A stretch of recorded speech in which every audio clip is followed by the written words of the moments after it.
इरफान साहब कामयार और आयरा की शादी के लिए साफ इनकार कर देते हैं। इस पर आयरा तड़प कर अपने वालिद से कहती है कि अगर मेरी शादी कामयार से ना हुई तो मैं जीते जी मर जाऊंगी।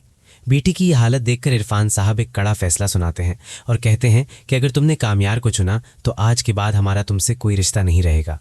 आयरा ये सुनकर सुन रह जाती है, लेकिन कामयार की मोहब्बत में वो अपने वालिदैन से रिश्ता ख़त्म करने पर भी राज़ी हो जाती है। इरफान साहब बोझल दिल से निकाह के लिए मान जाते हैं और फलक से कहते हैं कि आयरा को तैयार करके नीचे ले आओ। फलक जल्दी से आयरा को निकाह का जोड़ा पहनाकर तैयार करती है, जहां नीचे कामयार मौलवी साहब के साथ बैठा इसका इंतज़ार कर रहा होता है।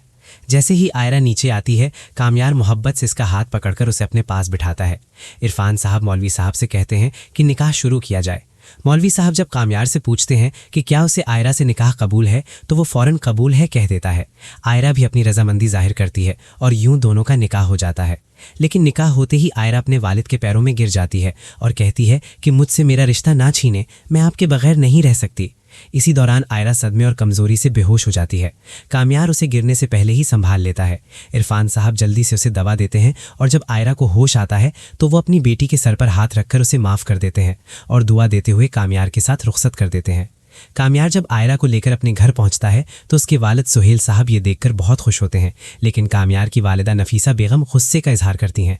कामयार खामोशी से आयरा को अपने कमरे में ले जाता है और पूरी रात उससे मोहब्बत की बातें करता है। कुछ दिन गुजरने के बाद कामयार आयरा को शॉपिंग के लिए मॉल लेकर जाता है। वहाँ कामयार को एक ज़रूरी दफ्तरी कॉल आ जाती है और वो बात करने में मसरूफ़ हो जाता है। इसी दौरान फरीहा के भेजे हुए गुंडे आयरा को अकेला देखकर अगवा करते हैं और उसे बेहोश करके किसी अजनबी लड़के के साथ उसकी तस्वीर और वीडियोज़ बना लेते हैं। वो बेहोश आयरा को वहीं छोड़कर फरार हो जाते हैं।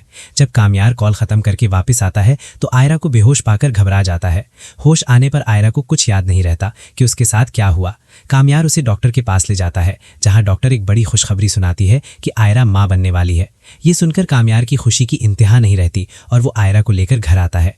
घर पहुंचकर जब वो ये खुशखबरी सुनाते हैं तो नफीसा बेगम भी खुश हो जाती हैं, लेकिन उसी वक्त फरीहा वो झूठी वीडियोज़ और तस्वीर नफीसा बेगम के फ़ोन पर भेज देती है। तस्वीर देखकर सबके होश उड़ जाते हैं। नफीसा बेगम कामयार को वो तस्वीर दिखाती हैं, लेकिन कामयार का अपनी बीवी पर यकीन मुतजलजल नहीं होता। वो आयरा से कहता है कि मुझे तुम पर मुकम्मल भरोसा है। जब कामयार को पता चलता है कि ये सब फरीहा की साजिश है तो वो गुस्से में आयरा को साथ लेकर फरीहा के घर पहुंचता है और उसे एक ज़ोरदार थप्पड़ मारकर पुलिस के हवाले कर देता है। फरीहा अपनी साजिशों की वजह से जेल में पागल हो जाती है।